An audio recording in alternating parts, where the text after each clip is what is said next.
ગુજરાતનું એક એવો અપહરણ કાંડ જેમાં 24 વર્ષ બાદ થઈ છે ચાર્જશીટ ફ્રેમ.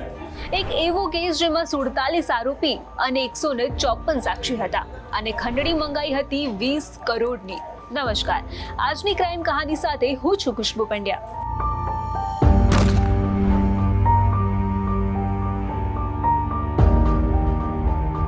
વાત વર્ષ 2012 નવેમ્બરની છે.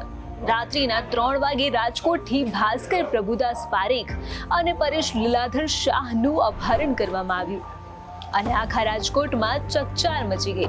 પણ બંનેનું અપહરણ કેમ કરવામાં આવ્યું અને 24 વર્ષ બાદ ચાર્જશીટ ફ્રેમ કેમ કરાઈ? રાજકોટના યુરોપિયન જીમખાનાની સામે બંદૂકની અણીએ બંનેનું અપહરણ કરાયું હતું. અપહરણ બાદ બંનેને જુદી જુદી જગ્યાએ ફેરવવામાં આવ્યા અને માંગવામાં આવી હતી 20 કરોડ રૂપિયાની ખંડણી.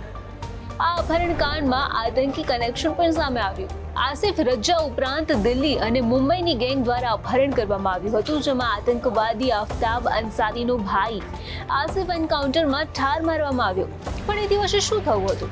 પરેશ અને ભાસ્કરે તેની જુબાની બંને કોર્ટમાં આપી છે. એ દિવસે શનિવાર હતો. હું અને ભાસ્કર પાર્ટી કરવા કાલાવડ રોડ પરના ફાર્મ હાઉસમાં ગયા હતા અને રાત્રે 3 વાગે પરત કારમાં આવતા હતા. એક કાર અમારો પીછો કરતી હતી. રાજપૂતપરા પાસે અમારી કારને રોકવામાં આવી. આગળની કારમાંથી 6 વ્યક્તિ ઉતરી, જેમના હાથમાં પિસ્તોલ હતી અને અમારું અપહરણ કરી અમને શાપર લઈ ગયા.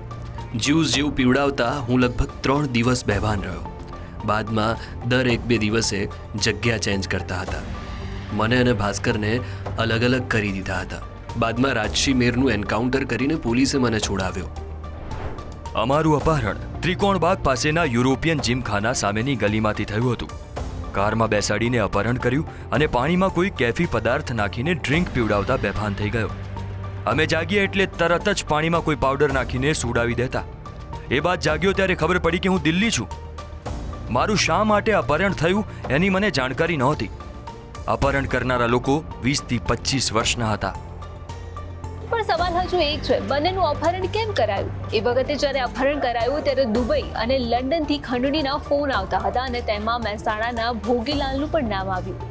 ભાસ્કર અને પરેશ મોટા સોનીના વેપારીના સંતાનો હતા અને તેમની જાહો જલાલીને જોઈને જ તેમનું અપહરણ કરાયું હતું.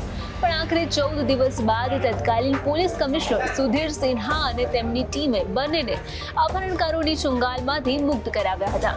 તો અત્યારે ક્રાઇમ કહાનીમાં આટલું જ. આપણે ફરી મળીશું એક નવી ક્રાઇમ કહાની સાથે. નમસ્કાર.